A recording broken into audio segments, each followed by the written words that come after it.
This is the customary press conference that we hold with all the secretaries. You've heard the entire budget being presented in the Parliament.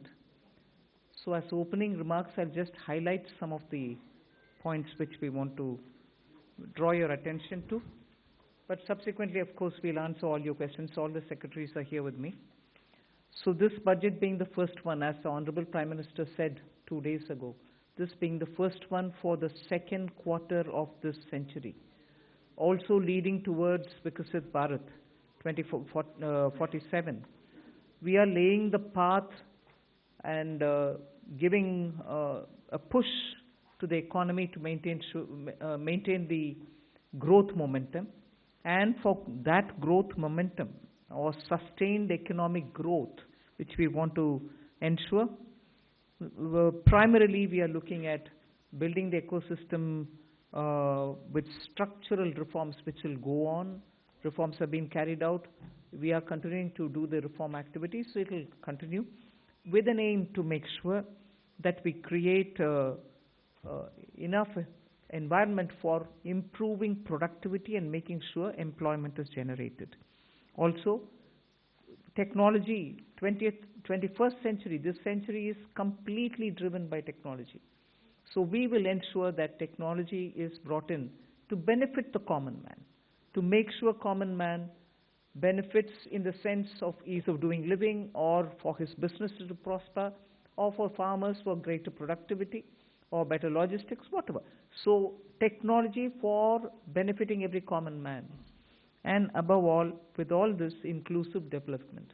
Sabka Saath, Sabka Vikas, and that is why you heard me bringing in schemes which have good allocations for bringing better health facilities, creating a cadre of people, not cadre in that sense, but a bulk of people who can come in as health workers, paramedics, and so on.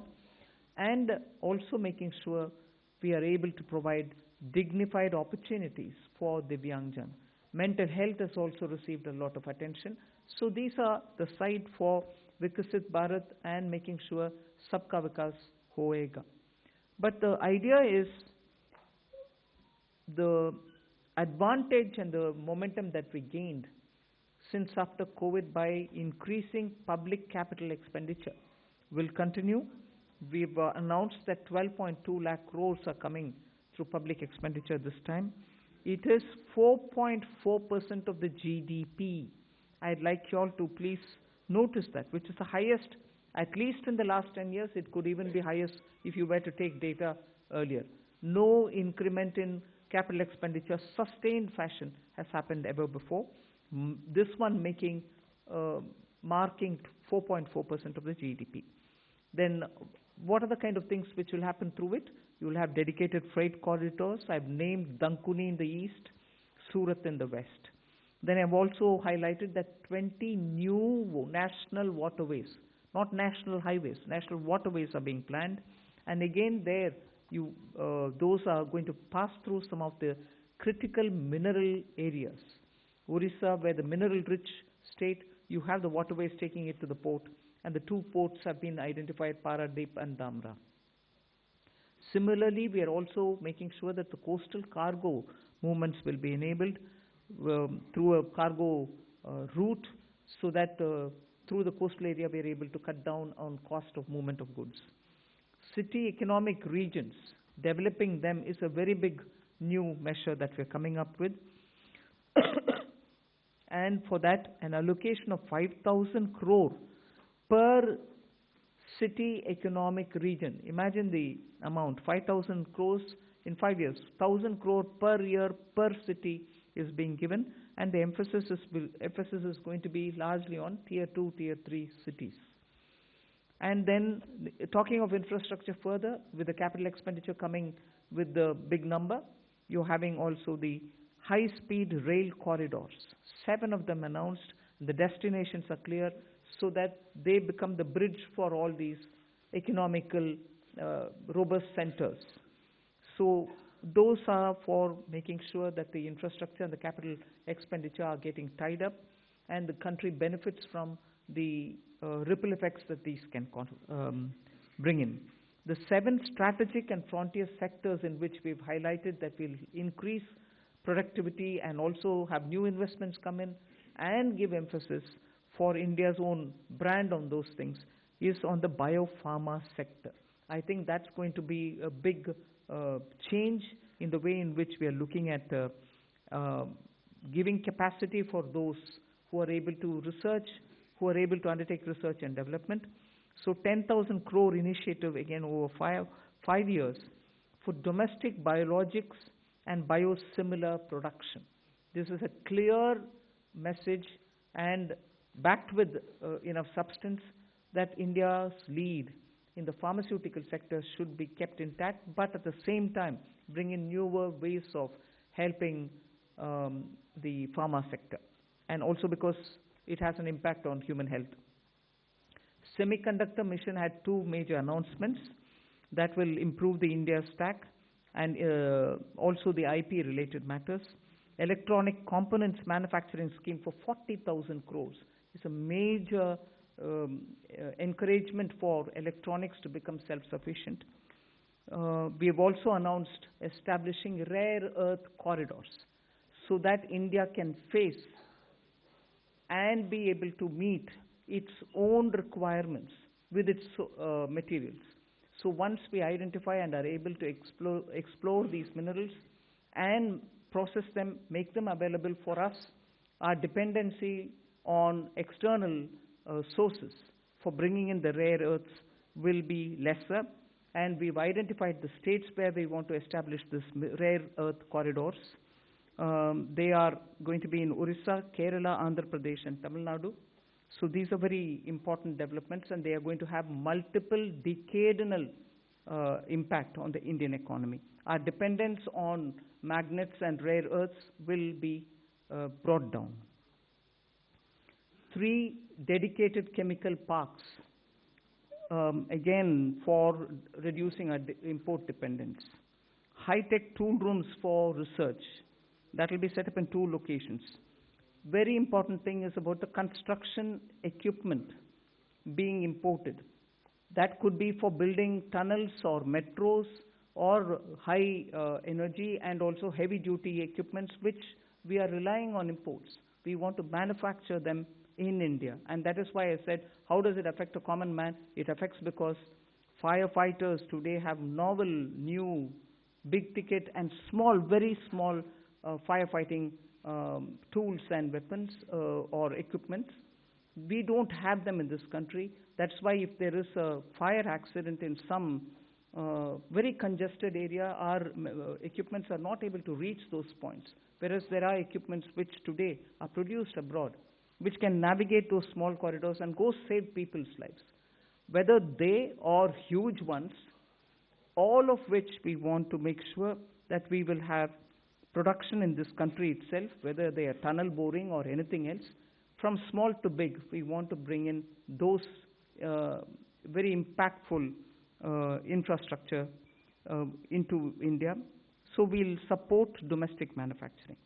Then container manufacturing is another which we'll support. I think I've gone in detail talking about the textile support in various forms. One very important announcement was made, Mahatma Gandhi Gram Swaraj initiative, which will make sure khadi, handloom, handicrafts will all be brought in, and one district, one product will all be brought in this initiative, and we'll be able to support rural artisans, rural workers, and handloom weavers in those areas. Legacy industrial corridors have got saturated. Manufacturing happening there is now very constricted because they are not able to bring in newer robotics and others. So we want to upgrade these legacy industrial clusters so that they become cost competitive and efficiency comes into these places. Even more important is the champion MSMEs, small and medium industries, entrepreneurs, MSMEs, who are going to be given all the supports, and 3-pronged approach is being taken up there. We are giving equity support, we are giving also liquidity support, above all professional support for them, so that MSMEs, the equity support is supported by a 10,000 crore SME fund, growth fund. Above all, we are also topping up the Self-Reliant India Fund with 2,000 crores. So MSMEs should not feel any dearth of resources for equity. Similarly, they shouldn't feel any difficulty for liquidity in their hands, because the TREDS platform will now be treated almost as a backed up, security backed up instrument with which they'll be able to discount and get their monies. For professional support, we're working with the Chartered Accountant and Cost Accountant institutes so that they can create corporate mitras who can help these MSMEs in filing their returns, doing their accounts, and so on. Above all, for youth and training, there's so much. You've heard the speech, so I won't want to take your time on it. High-powered education to employment enterprise, standing committees being formed so that they can recommend measures for service sector as a core driver of Viksit Bharat.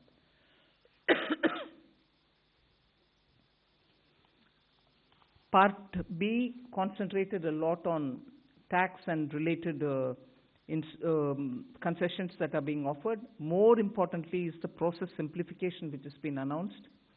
So elaborate measures have been taken. You will be able to also seek clarification if you want. New export opportunities for fishermen who can go into the economic India's zones, high seas, and also assess and access the global markets. The one very touching, and I really was moved by this proposal, is where we have identified 17 drugs or medicines which are going to be basic custom duty exempt, which are important for cancer patients. Similarly, 7 more rare diseases are added to the import exemption list of the import duties. Baggage clearance and personal items which you bring in when you travel are all being given enhanced duty-free allowance. Besides that, there are quite a few direct tax and indirect tax proposals. Decriminalizing the penalty proceedings and support to the IT sector are some of the high points. As an opening remark, I'll conclude here. I'm sure you'll be able to ask questions and seek clarification. Thank you for coming. Thank you, ma'am. I'll start taking the questions. First question is 17.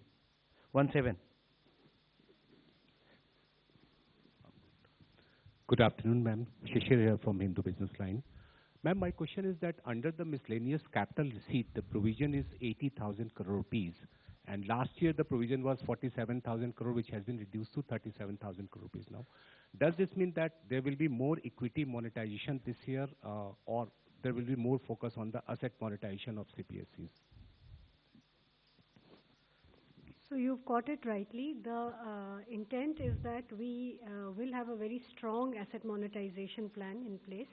Last year, ma'am had announced in the budget that there will be a pipeline prepared, which is being done. So we hope to reap the dividends from that.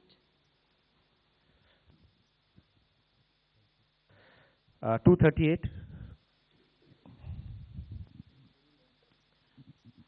Ma'am, Timsi Jaipuria, this side from CNBC TV 18. I just wanted to know the rationale behind the hike in STT in futures and options.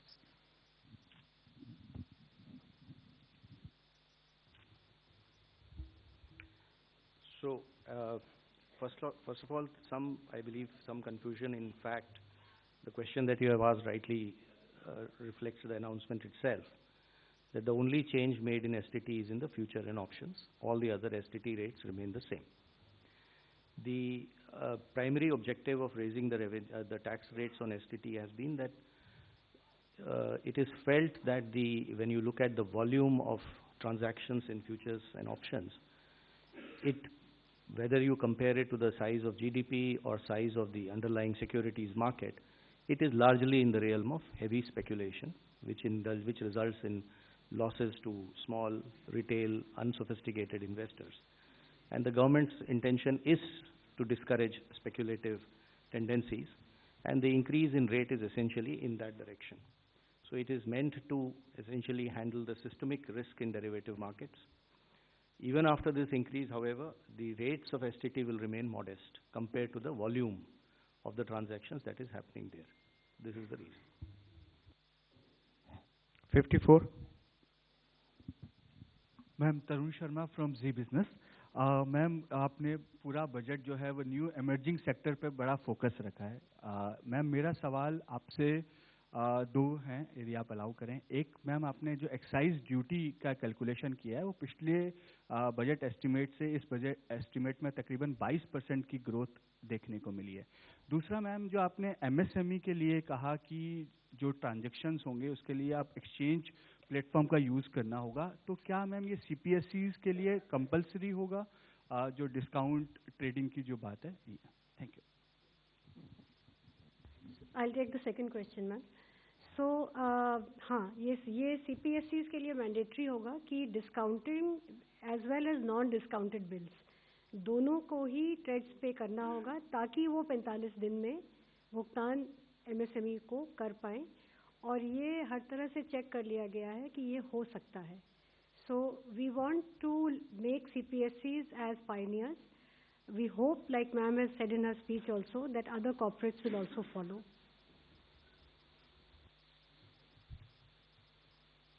On excise.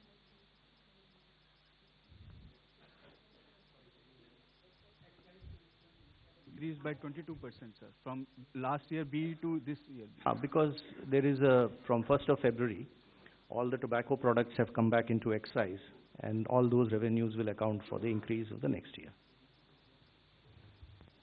209.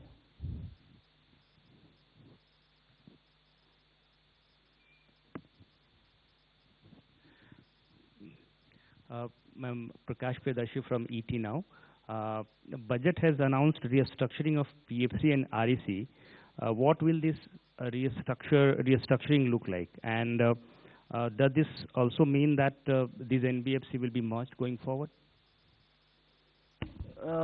What is the later part of your question? That these NBFCs are not going to? Will be merged going forward? Yeah, I've said we are rationalizing it. You'll get to know as we go forward. We want to streamline it, and therefore we'll be taking some steps. We'll let you know the moment we decide how to go about it. 234.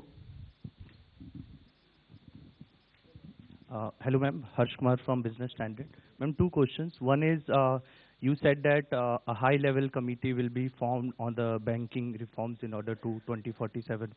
Are we going further for any kind of merger or something, since government is continuously saying that we need at least two of the big banks, at least of the top 20 banks. So are we going towards that?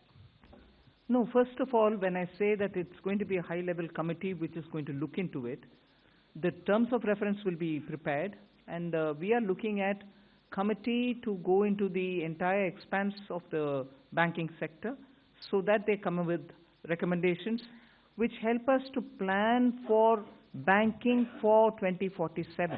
We need, by the time we become a Viksit Bharat, 2047 is our goal.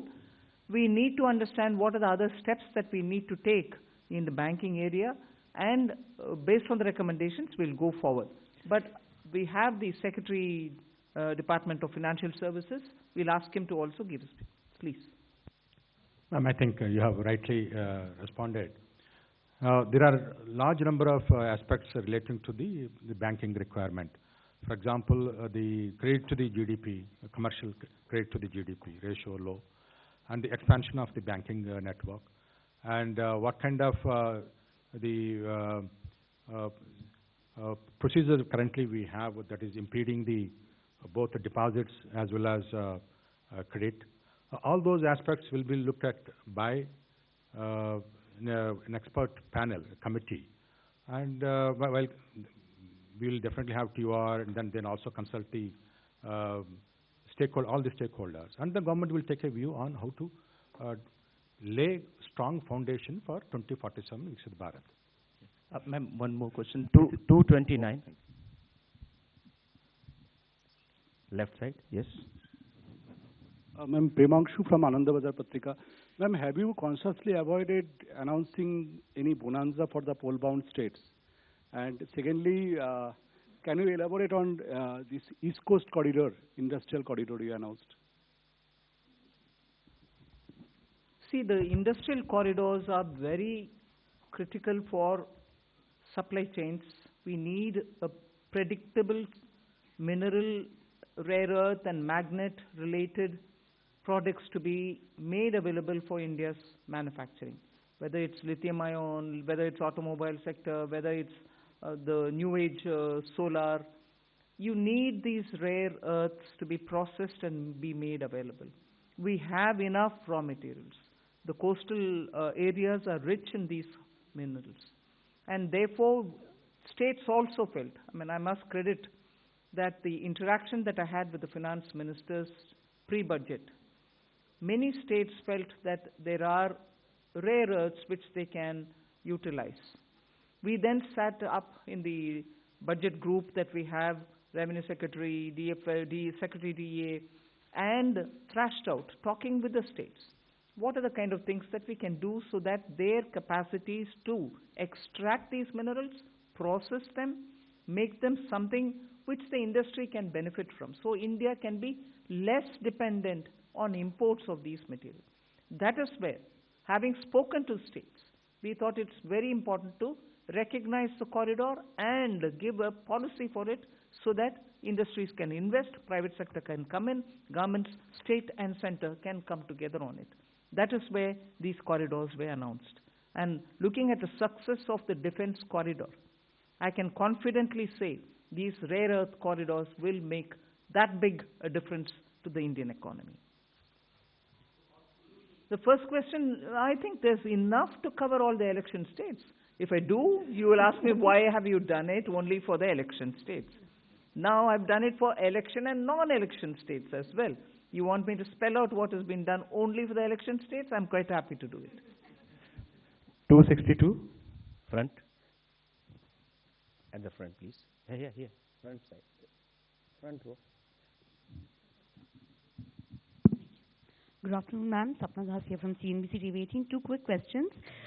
Just wanted to understand the gross borrowing at over 17 lakh odd crore. Would the government look at it as being on the higher side? Just asking that.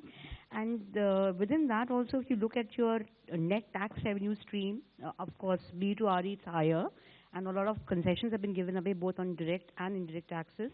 But the trend seems to be a bit flat, around 28 lakh odd crore. So if you could explain to us, how is this entire thing looking? And second, ma'am, in terms of the disinvestment aim, 80 odd thousand crores, would this also include IDBI stake sale sometime in FY27, ma'am? Thank you very much. So you've covered a number of secretaries all at one go. So on the borrowings, no, we don't think it's on the higher side because the net market borrowings are in the range of 11.73, which is been plus around that number for the last couple of years. The larger number is because we have 5.5 lakh crores which have to be repaid this year. So to that extent, we don't think that it's a large number. We have a plan how to manage this, and according to that plan, which also gets released from time to time, the markets would also know, as well as all of you want. 4. Okay. So, on the tax stream, because of some concessions that were given this year, there has been some course correction. But if you look at the next year, the direct tax is growing at 11.4% and continues to be 3.1% of the GDP. The total collection would be 6.9%. The indirect tax excise is growing very healthily because of the base correction, the base which has got added. Customs too is showing a decent buoyancy. So on the tax revenue, I think we are looking up. And even GST, as you would have seen the collection figures today, after rate rationalization, the buoyancy which we had expected, and in this hall we had discussed about it, you can see that coming back on that tax. Hi, ma'am. Meghna Mittal from Money Control. The fiscal deficit target that you have set for next year from 4.4 to 4.3 is being seen as very, very gradual. Is there a specific reason, or is it because of the global uncertainties as one of the major factors for being such a gradual fiscal consolidation path?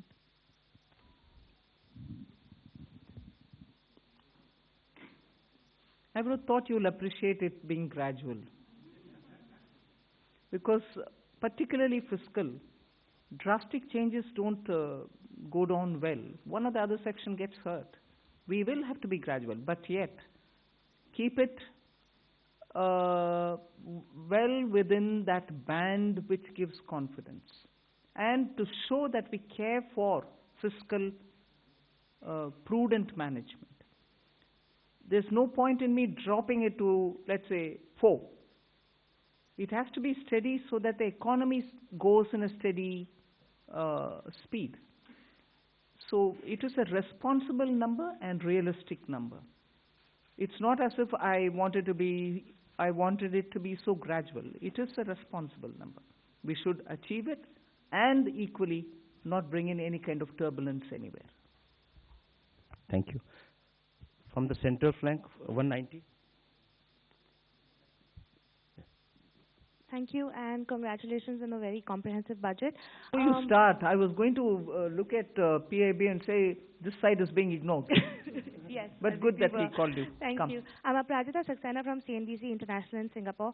I'm very curious because you started talking about tech, and I want to ask a question about the ISM 2.0. There are those on the outside who say that India sort of lags when it comes to AI innovation, especially innate innovative LLMs.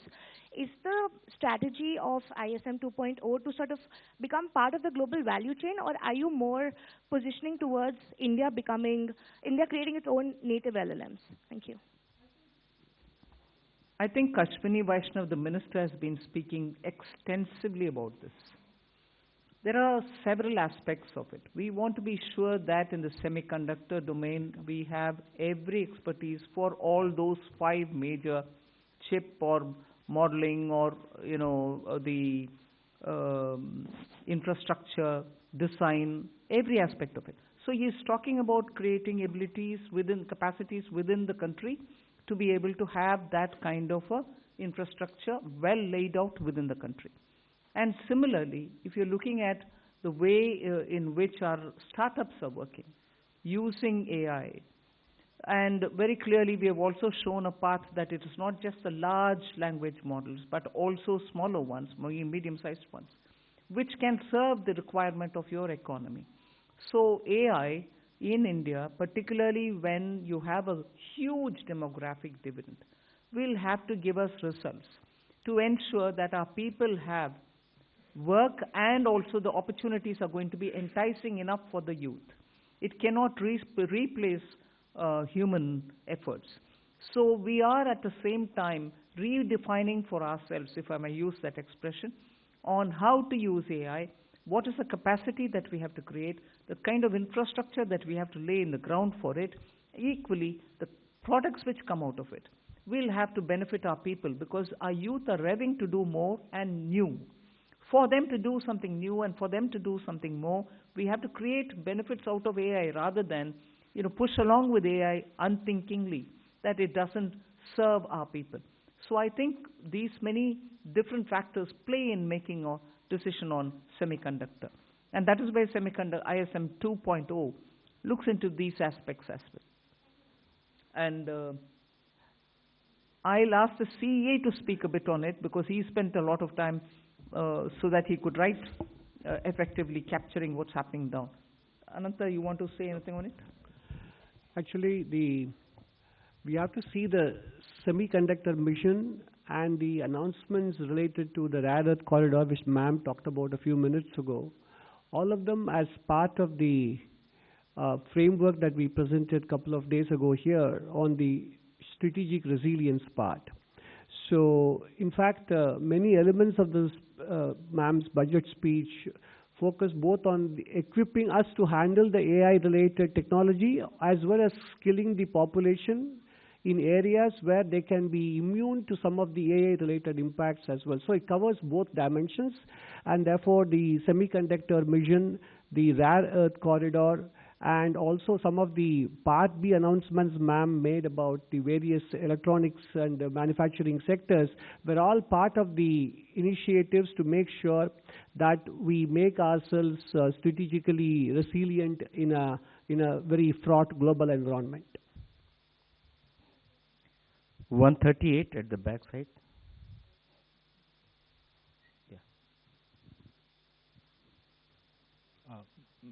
I'm Rishabh with NDTV Profit. Just wanted to ask on the buyback tax, the rationale behind it, because was it essential to do it now? Because in 2025 there were a lot of companies that came out with significant share buybacks. Also because, and also do you foresee some sort of a reduction in buybacks?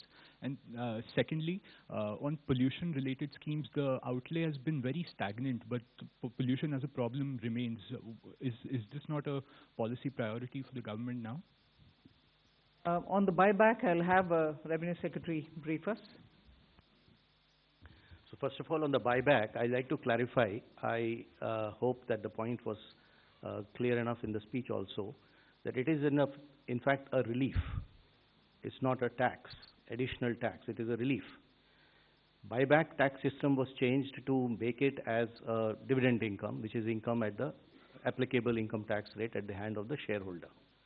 It has been corrected now, and we have put the tax to be in the hands of shareholder as a capital gains tax, which long term, for example, will be only 12.5%. So there is a correction and a relief which has been given to the shareholders. All that has been done is, the whole objective of doing that change at that time was misuse of a tax arbitrage by promoters. So the change made for promoter is that additional buyback tax on them, which again keeps things status quo for them. So even today, the marginal rate at which they would have been paying the tax as a dividend, which is at their respective income tax rates, we have kept it at 30 and 22. If it is a corporate, 22. If it is an individual, 30. So as far as promoters is concerned, it is status quo. As far as the other shareholders is concerned, it is actually a very big relief. So that is probably what may make the point a little clearer, the announcement itself clearer. 76 at the front side.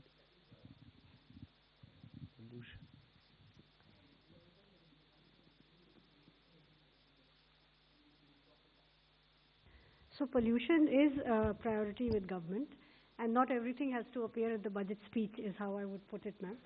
So we are working with many state governments on projects related to air pollution, even water pollution.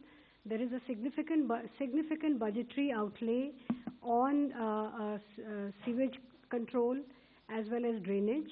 And as it was noted, you would have seen the Finance Commission recommendations also. A large portion of the Finance Commission grants to the local bodies, urban and rural, is tied to water and sanitation, particularly I would say sanitation. So pollution of all kinds remains a top priority, and there are different ways in which we are trying to tackle it. Hello, ma'am. Ma'am, I am Monica from Business Standard. Ma'am, I have two questions. Ma'am, I am here. Ma'am, I have two questions with regard to customs. Ma'am, in your budget speech, you said that honest taxpayers will be able to close their case and they can pay the additional amount in view of penalty. So I want to know whether this is a customs amnesty scheme, and if you can just provide the contours of this scheme. And also, ma'am, Economic Survey flagged the need for convergence between transfer pricing, which comes under income tax law, and customs valuation. But there was no mention in your budget speech. So is there any such proposal being considered by the government? Both on the direct tax and the indirect tax, this is not an amnesty scheme. This is essentially an offer given to the honest taxpayer who would otherwise, when he gets to know that he has to pay the duty, he will like to pay it. But because our laws require him to also pay a penalty on that, the negative connotation associated with being penalized, which he has to obviously disclose at some point of time, does create a situation for him or an incentive for him to rather dispute the duty, even though he may not want to do it. So the window that we are giving to the taxpayer is that you will, if you are willing to pay your tax or whatever is the duty, instead of penalty, the same amount you can pay in the form of an additional amount. So it will not be either a relief or an amnesty. At the same time, this amount that you pay will not be treated as a amount which you have paid as a penalty, and therefore that negative connotation will go away. You may have seen that there is another announcement of a similar nature on the income tax side, where when it comes to the cases of under-reporting today, there is a provision under which you have to pay tax, interest on tax, and a 50% penalty. If you are willing to accept the demand and not go on appeal, you need not pay the penalty of 50%. You can go ahead and pay your tax and interest, and the matter is closed. What we have done is expanded this window and included even misreporting cases, where penalty is otherwise 200%. But there again, we are telling him that you can settle it by paying the tax, the interest on tax, and this 200% get reduced by half. You pay 100% as an additional income tax. The idea here is that if you are an honest taxpayer, accept the fact that you have to pay the duty, we will not like to brand you by using the word like penalty. That is these two windows are essentially meant to take care of those situations, which is why I reference to an honest taxpayer.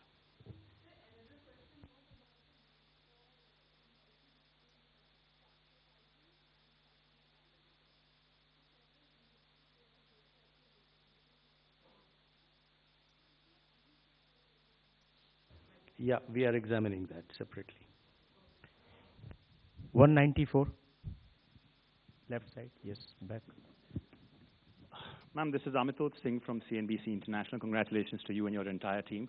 I have two questions. The first is around foreign investors. There were a number of expectations that, taxation structures would be changed, particularly when you think about things like withholding tax. So what we want to understand is whether that was even discussed within the government.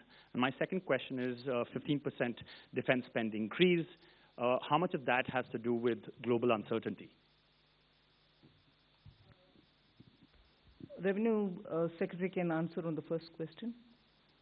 See, global uncertainty is something which definitely occupies all the officials' mind when we are preparing for the budget. But I won't attribute it to be the cause for any one step. Across the board, we kept that in mind. So it's not the cause for any one thing that we've done or one thing which we did not do. That's kept in our mind. Our macroeconomic fundamentals are strong. You heard the CEA speak that despite you having a macro sound economic foundation, you're still sort of facing a world which is uncertain. And therefore, when currency, Indian rupee versus the dollar becomes an issue, you have done everything within the country to make sure your fundamentals are fine. But uncertainty globally is affecting on many grounds, and we are seized of it for everything that we do, not for one particular thing, but ours. Yeah, I think today we need to look at what has been announced in the budget. So we would rather focus on that, because there would obviously be many of the issues which would be discussed and deliberated. But what has come out for you before in the budget is what is there, and we should probably focus on that. And if you saw that there are many announcements, especially which are addressing the needs for attracting investment in India, bringing more certainty, both for the residents who interact with their related parties as well as for the non-residents who otherwise do business here. There's a whole host of those announcements. You'd appreciate that what, for example, has been done in IT services is a change which is completely, and it's a fully comprehensive change, which practically will take care of just about 30 companies need to now sign APAs. The rest, all 11,000 odd, will be covered under one or the other system of certainty of taxation, either through safe harbor rules or through the APA agreements. So this has been a major change.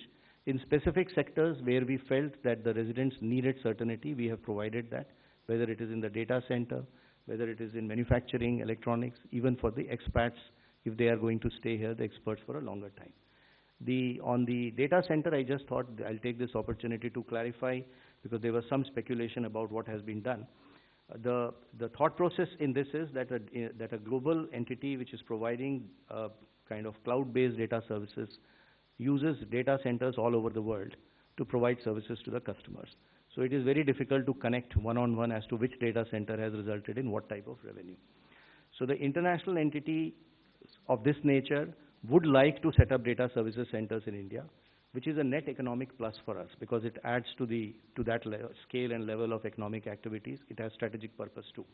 So the arrangement we have done is, just because that entity will set up data service centers, and we'll use this as one of the many to provide services globally, should not become a cause of uncertainty for it that its global income will get taxed here.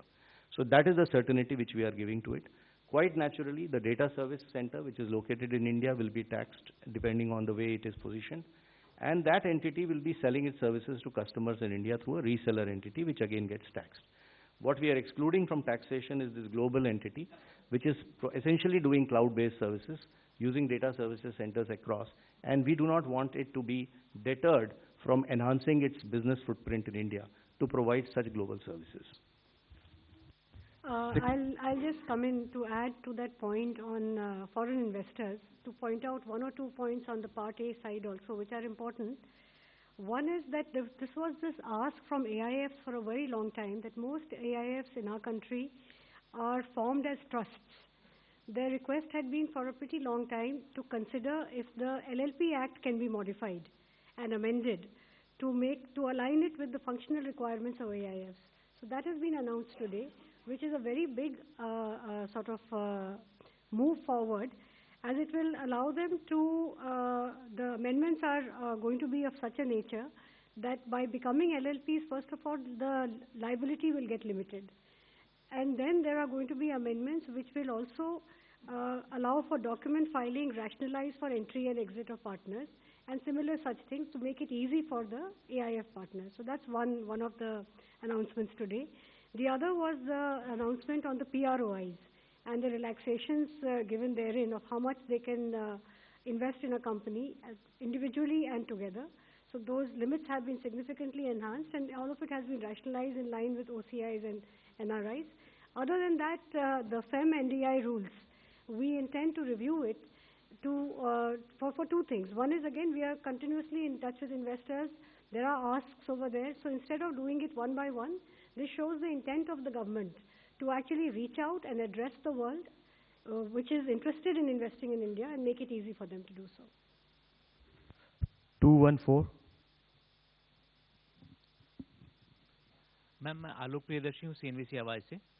Ma'am, मेरा सवाल यही है कि जो सवाल STT से related है, security transaction tax से, मैम यहाँ पे मैम जो पॉलिसी है फ्यूचर एंड ऑप्शन को लेकर सरकार की क्या पॉलिसी है, थोड़ा सा स्पष्ट करें। और दूसरा कि जो STT बढ़ाया गया है, बहुत ही जैसे रेवेन्यू सर ने कहा कि बहुत मामूली बढ़ोतरी की गई है, तो क्या इससे जो सरकार की पॉलिसी एक रिटेल इन्वेस्टर्स को ऐसे जो बहुत हाई रिस्क की इंस्ट्रूमेंट है उनमें निवेश से एक तरह से कॉशन करने की पॉलिसी है, तो क्या इससे ये मकसद हासिल होता है क्या? I'll ask the Revenue Secretary to go into the details, but आपका विषय जो मकसद के ऊपर बात कर रहे हैं ना, मैं पिछले बजट के समय में भी इसका एक्सप्लेन भी की। We are touching only the futures and options. STT otherwise बाकी सबका ट्रांजैक्शन के ऊपर कोई नहीं किया, मगर जहां स्पेकुलेशन, हिंदी में सट्टा बोलते हैं, स्पेकुलेशन ज्यादा और समटाइम्स हाईली रिस्की, क्योंकि हमें मैसेज आता है लोगों से कि इधर बहुत लॉस भी फेस कर रहे हैं लोग जिनके हाथ में इतना एक्स्ट्रा पैसा भी नहीं है जिससे वो स्पेकुलेट कर सकते हैं। So this nominal increase is purely aimed at high speculation, only to deter them. मकसद बोल रहे हैं, हाँ, उनको थोड़ा डिस्करेज करने के लिए। हम इसके खिलाफ नहीं है, जरूर एक्टिविटी जो होता है उसका रेस्पेक्ट करते हैं, मगर इतने लॉस और इतने छोटे छोटे लोग का लॉस को सरकार देखकर कैसे आप चुप रह सकते हो? डिटर करो थोड़ा उसको पीछे हटने के लिए, बस उतना ही। So the tax is only one element of kind of supplementing or supporting that policy, which is what I explained before. In as far as the rest of what and how this market has to be regulated is probably for the market regulator to respond better on that aspect of it. 67 from the center. I'm Pallavi from CNN News 18. Little political question, because the reactions are coming in from the opposition parties. Rahul Gandhi specifically says that the budget has failed to go in for a course correction and that it's not addressed the real concerns of the country. With due respects, I don't know what course correction he is referring to. Economy and its fundamentals are strong. Global uncertainty is facing many of our sectors, for whom we have brought in so many different schemes for those small and medium enterprises, for textiles, for leather, for shoe uppers, for people who are working in the rural areas, schemes for benefiting them, for even the farmer and value addition, for women entrepreneurs who are chote groups, self-help entrepreneurs, the She March that we've come up with.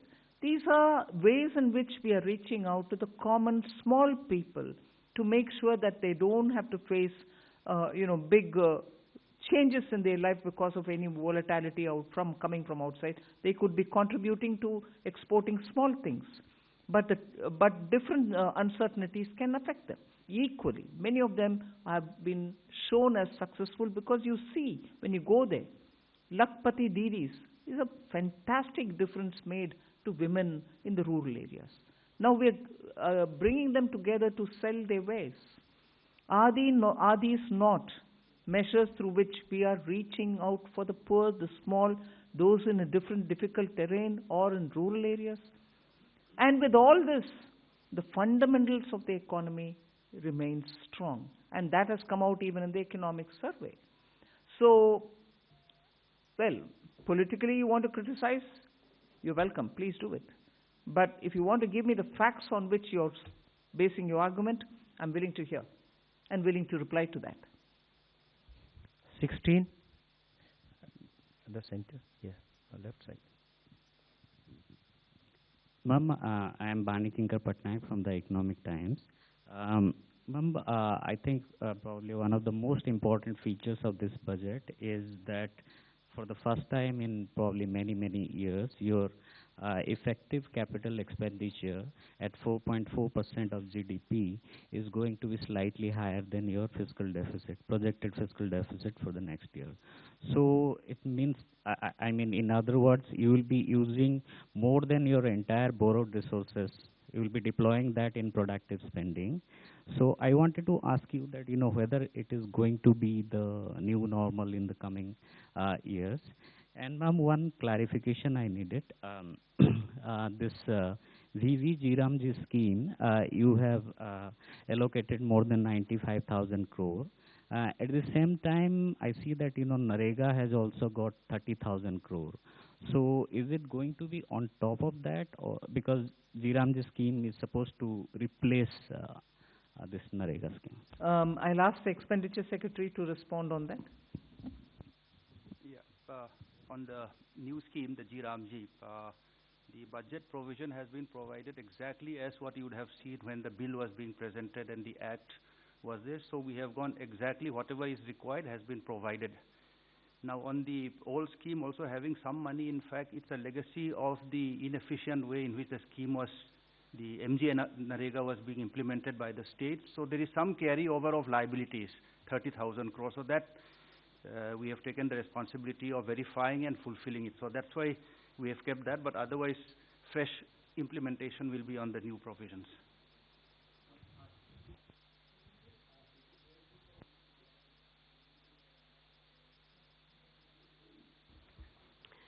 I would say that the fact that we have an annual budget means that we review everything annually. So I will leave it at that. We have done our fiscal math, and I think we come with a certain credibility on the fisc that we are confident of meeting, and while adhering to our commitment to higher capex. And fiscal deficit financing, as we have always done, is through a mix of market borrowings as well as NSSF. So that will continue. So there's not many major changes like that. Thank you. 37 at the back, yeah. Hi, ma'am. This is Shrimi Chaudhary from NDTV Profit. Just wanted to understand that this one-time foreign asset disclosure scheme, how that will be different from the similar scheme in the past, and if you could elaborate a contour of that, and also, is there any estimation of undisclosed foreign assets being done by the department? So this scheme is meant, first of all, for small taxpayers. There is a ceiling of the amount that can be disclosed. This window was provided for the first 3 months when the Act was brought in, the BMA Act, and that time people utilized it. What has been found is that there are many small taxpayers who, because of their ignorance, etc., have not been able to do proper disclosures. So this window is being given as a one-time 6-month window for such small taxpayers, the list of which some idea of who they are has been given in the budget speech also. So there are two streams in this window. One is of the people who have paid their tax, the income is disclosed and is quite transparently known. All that they failed to do is they were not able to disclose the asset, foreign asset that they had because of that. Which means they will be able to prove that the income was put to tax. However, the asset was not, just only thing they did not do is did not disclose it in their returns to the income tax department.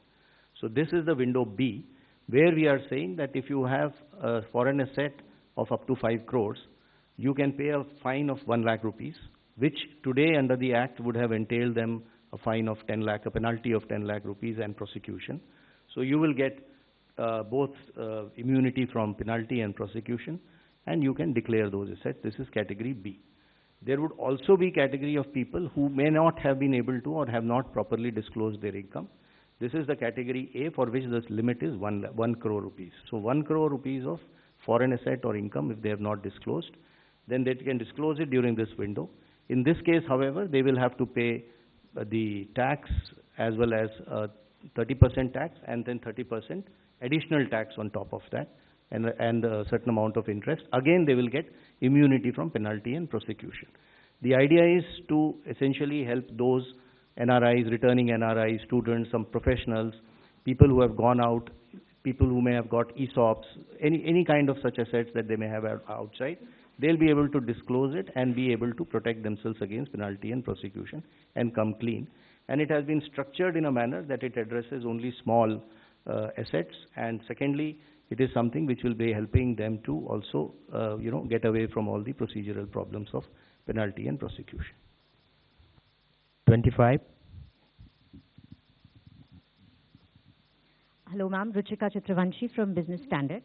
Ma'am, while you have stated that global uncertainty was playing on the minds of officials across the board, if I may ask you, what was the one challenge that you were trying to address, or economic concern that you were trying to address in this budget? When we said global uncertainties play in the minds of all the officials, it is a truth that all of us are watching that global uncertainties are really of the magnitude that we've never seen before. So naturally, we had to assess for ourselves the various ways in which these uncertainties are playing out. So all of them are equally important. 243.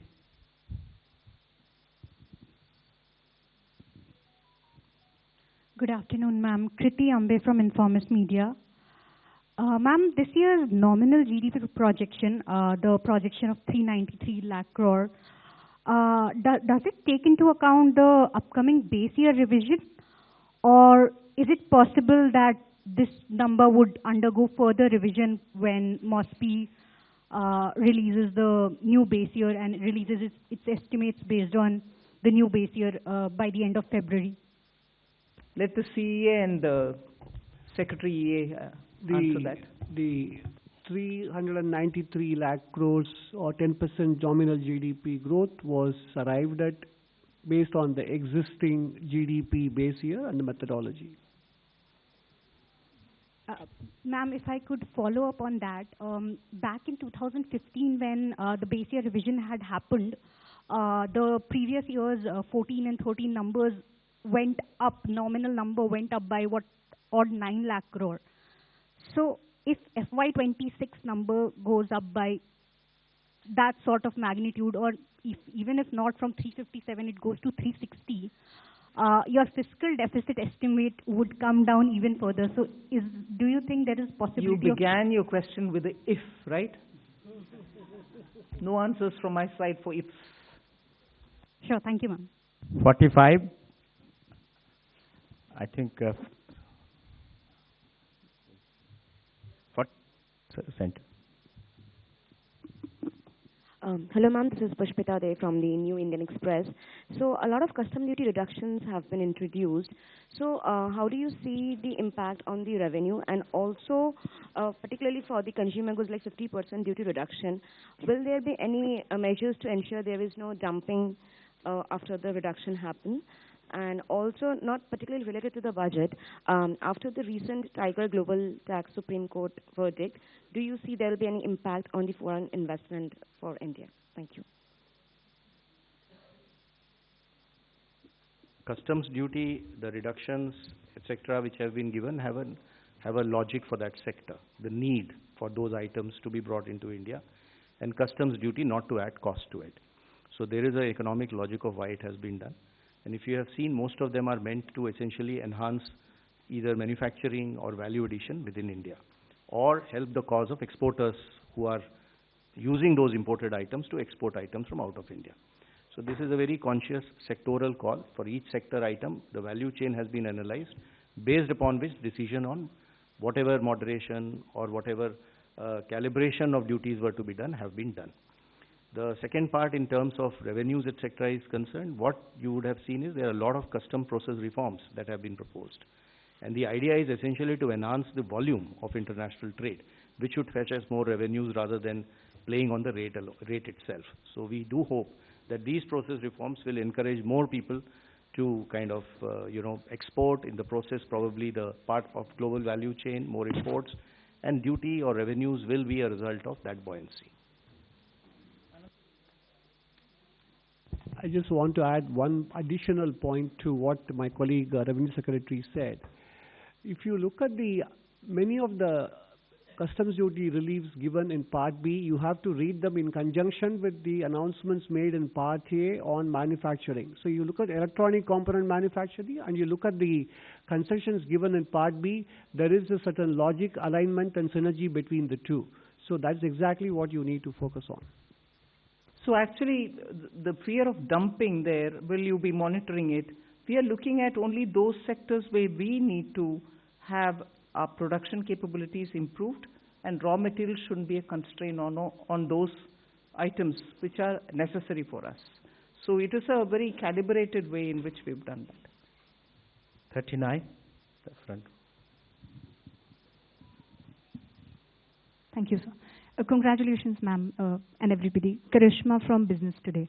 Ma'am, I just want to also continue the question on the rural employment scheme. A couple of states have shared skepticism and apprehension if they'll be able to fiscally absorb it and if they have the appetite on the cost sharing for the scheme. Ma'am, second, just a follow-up question, if there could be an update given on IDBI disinvestment. I think the Agriculture Minister has spent a lot of time interacting with states to tell them what actually is Viksit Bharat Gram, the G Ramji program is about. It is not about money. We have continuously given. That's why you heard Expenditure Secretary say, Manrega, balance which has to be carried forward, had to be provisioned for, we had to pay them back. Although inefficiently spent, we have to still give them, though we made the provision. And Viksit Bharat Ji Ramji, as was at the time of the act getting passed, whatever was predicted was going to be provided, we provided for that. So I think there need not be any doubts in the minds of what is going to happen about Rural Employment Guarantee Scheme. In a way, the new scheme actually understands how efficiently it can function in the ground. Inefficiencies have been removed from it, and the money allocation proves that we have put the money where we spoke about. So that's fine. All disinvestments which have been approved by the Cabinet earlier, that list will continue to be before us, and we will carry forward every such. And on specific, if you want to know, we have our Deepam Secretary. Please do tell.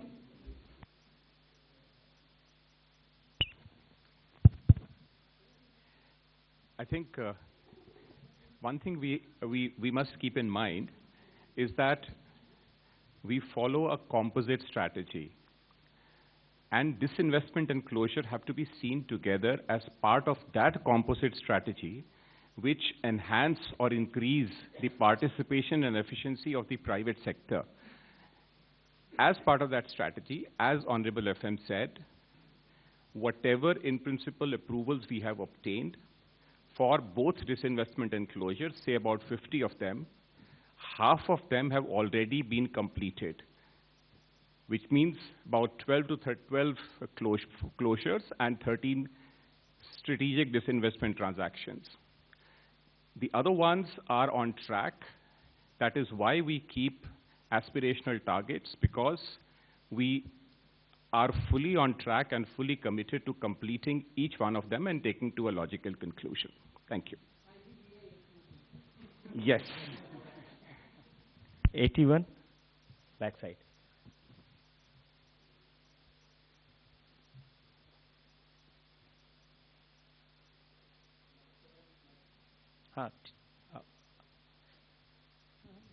नमस्ते, मैं Krishna Mohan Sharma, Bharat express से। मेरे दो छोटे छोटे सवाल हैं। एक तो मुझे याद है कि दीपावली के दिन मैंने पूछा था कि फार्मास्यूटिकल सेक्टर में क्या करेंगे, तो आज आपने पिटारा खोल दिया उसके लिए। I am very happy. दूसरा सवाल मैम ये है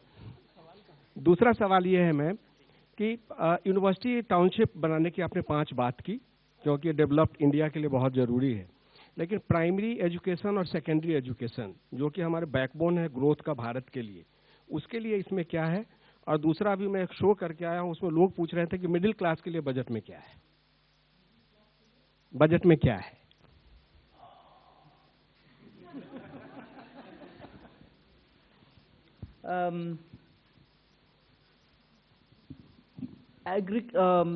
हायर एजुकेशन के लिए जब हम 5 यूनिवर्सिटी हब्स बनाने जा रहे हैं, it is very important to recognize that आज प्राइवेट सेक्टर में यूनिवर्सिटीज बहुत आ रहे हैं।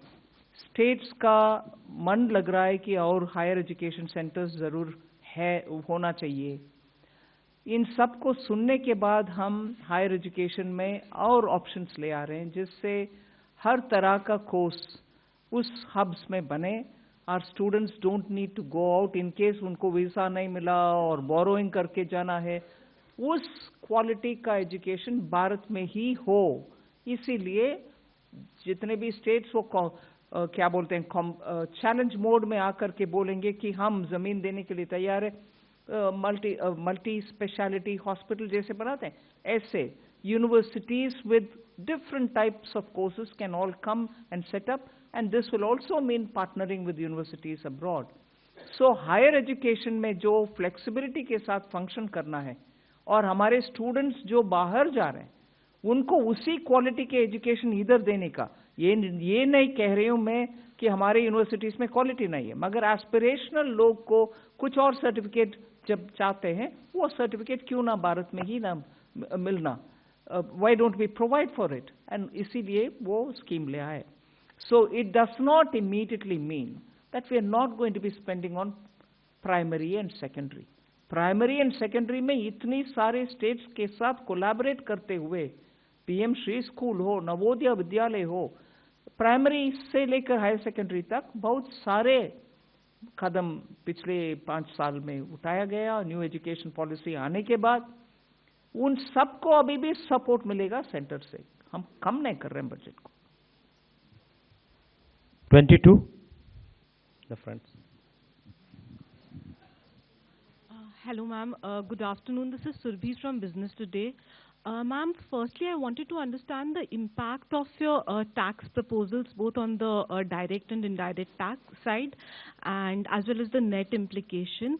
Ma'am, secondly, a very basic question in terms of, your new fiscal anchor on central government debt reduction. What are the measures that will be followed on that? Thank you. So on the new fiscal anchor, we, like it has been announced, the glide path will be continued, and fiscal deficit, in other words, shall be the operational target to attain the debt to GDP. So it's not that we are going away from the fiscal deficit, it's not going to be the monitorable target, the target will be the debt to GDP that we are going to be monitoring. But both do work in tandem, and that is understandable. That's the way we are anchoring this.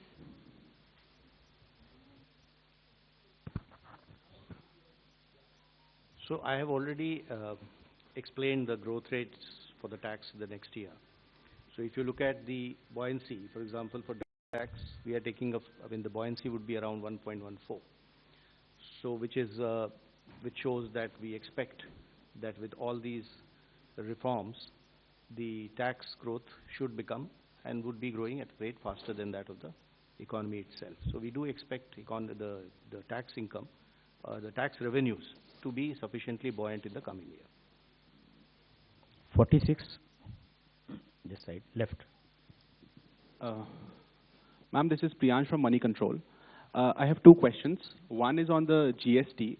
So the GST numbers that the target for FY27 is 2.5% lower than this year's target.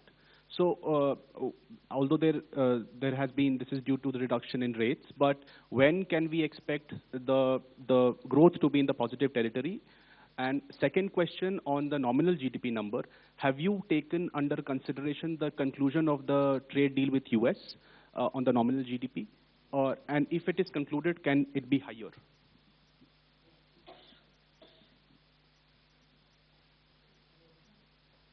So the nominal GDP, as the CEA explained, has been calculated on an as-is where-is basis, which includes the US-India trade deal as-is where-is. When things change, we will see how the data shows up. 249.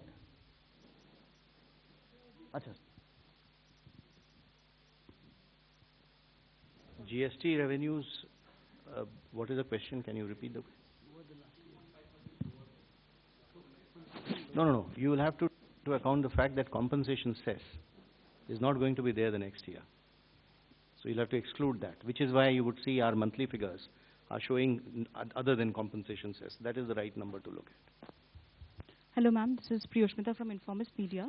Ma'am, since you mentioned that gross borrowing for FY27 is not particularly high, can we expect more buybacks this year as well to bring down subsequent repayments? And secondly, are you looking to switch bonds with the RBI as well to manage your repayments? You did this this year in May after a gap of 2 years. Thank you.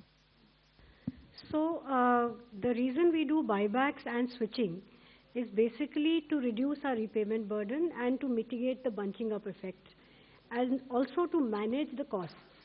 So we did a significant switching of high coupon securities this year. Next year, this 5.5 lakh crore which needs to be repaid, as they keep coming up, we will be taking decisions closer to those, while work is continuously going on this in one division of DEA. 24. Mike, please. Yes, ma'am, this is Rajesh Singh from ANI. My question, could you clarify some measures in the budget to boost savings? Because there was some demand by bankers for FDs to be linked with like equity benefit, or NPS scheme were demanding some kind of tax benefit. Because we need greater savings for greater growth. We need greater savings for greater role, all right, and the banks know how to do it. 9. Please, Hi, this is Adrija from Money Control. I had two questions. One was on the fact that the economic survey had also raised some concerns about states' fiscal health and their borrowing, putting pressure on the sovereign borrowing rates also. I just wanted to understand, has the center thought about how do we want to tackle this with the states, because we are targeting a debt to GDP ratio, but we know overall debt to GDP ratio is the anchor that most global agencies look at and ideally needs to be looked at. Second, my question was on the FEMA rule changes. I just wanted to understand with the interaction with the investors or, the stakeholders, globally, what are the kind of demands or what are the kind of requests that are coming in, especially amid the status when it comes to foreign investor outflows. So what are we looking at, if we've thought about anything yet? Talking with states about their borrowing can only be done as a nudge conversation. Beyond that, the center cannot do Equally, if you look at it, the center is also under Article 293(3), duty bound to make sure that the borrowings of the states are also monitored in a way. We can't curb them, but beyond their FRBM, we can sit with them and have a conversation. But that's about where it is, and I think largely states understand their duty under the FRBM Act. So I'll leave it there, you understand. But on this question, the next question, that NDA rules. So on the NDI rules, there is a whole bunch of suggestions that we've got, but it's not like a review has started and a serious public consultation in a structured way has started. So there have been, I don't remember from the top of my head, but some things on the definition of FDI itself, some investors have raised. And there are other such things, but when we like ma'am has announced today that a review will be taken place. So when we start the process formally, there will be formal interactions with investors and we'll take it forward. 237, the third row. Yeah. इसके बाद दो लोग बचे हैं. Last two questions after this. I'm Nikunj Hori from Reuters. Ma'am, I have two questions. One on your announcement on exempting foreign companies that provide capital assets or equipment to contract manufacturers. They have been given a 5-year exemption. So will that help the likes of Apple and Samsung that have been ramping up production in India but face some tax uncertainty? And second, on the tax holiday for data centers, would that be extended to existing companies that have existing foreign companies that have data centers? And lastly, there was a suggestion in economic survey. I want to ask you whether the government would look at implementing it on diluting government stake in listed public sector companies. It suggested that you amend the definition of a government company through Companies Act and then lower your stake. So will that be given a serious thought? Thank you.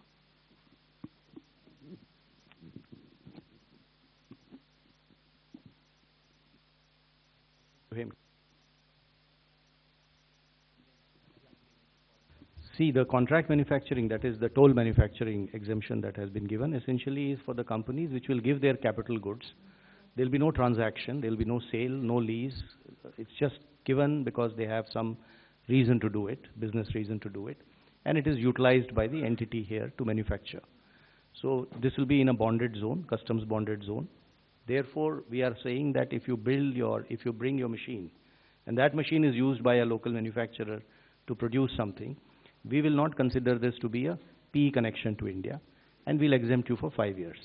I mean, for 5 years, the possibility of it being PE, because its machine is being used here, is something we are giving him certainty by saying that we'll be exempting him for 5 years. So there'll be, for example, if a big company sends its proprietary manufacturing, testing, or some tools and machines here, and because of which its global income gets into the risk of being taxed, is what we are giving certainty on, by saying that for 5 years we'll be exempting it. The second part of your question, if you read the economic survey carefully, it talked about two alternatives. One is that we change the definition of a government company and bring it down from 51 downwards. And the second is we bring the equity below 51 following a strategic path, which could mean we look for a strategic partner, which could also mean a consortium or a joint venture approach where it may not be a government company, but it will still be a public or a government-controlled company, which gives it more flexibility to operate. And as you know, economic survey is an ideation document. Once we consider that in the policy framework, we also have the Atmanirbhar Policy 21, which is doing very well. We will weave it all together. It is policy in evolution. And we will consider all these aspects before taking a step forward. Thank you. 11. Ma'am, this is Anup Roy from Bloomberg. So your nominal GDP assumption is pretty conservative even this year.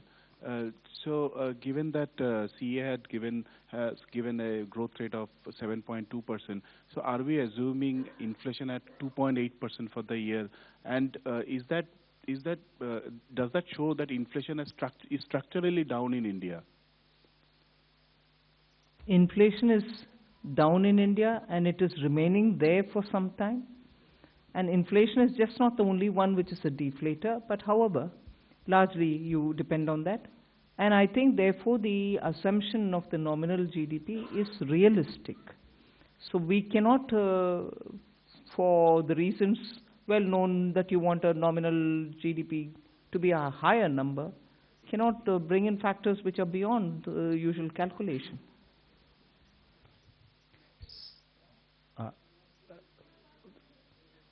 I think one more question we can take. 137.